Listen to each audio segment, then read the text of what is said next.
stones ko, sobrang dami po, nakikita niyo po sa picture. And 2015, sobrang dami po ulit. So, na-open surgery po ako. And 2015, I met landslides through my angel upline, GMD Bialy Mamoso.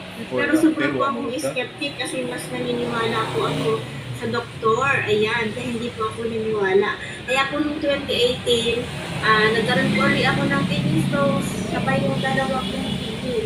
So sabi po ng doktor, nasisira na po yung kidney ko, nakababalik-balik po ng stone. So, naging candidate din po ako for dialysis.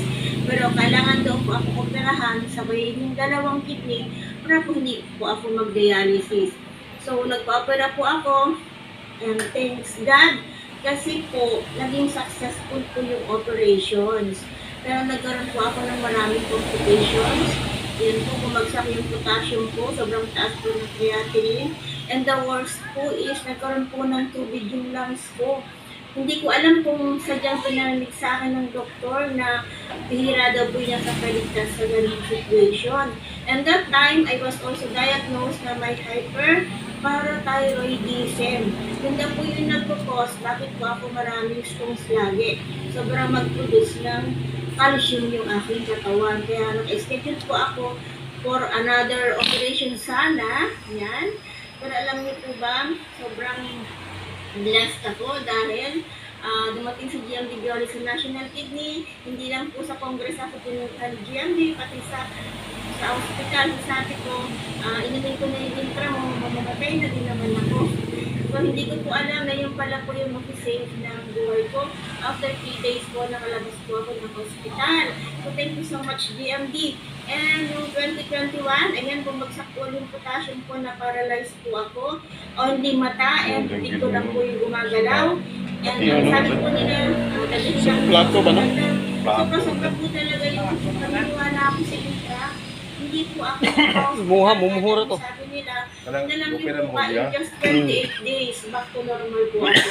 Yan, palipakan po natin yung ating product. Sobra-sobra po talaga naitulong po sa akin yung amazing. And 2022, ayan, nagkaroon po ulit ako ng kidney stones, pero dalawa lang po siya, kaya masaya po ako kahit may kidney stones. Kasi hindi na po siya madami, dalawa na lang.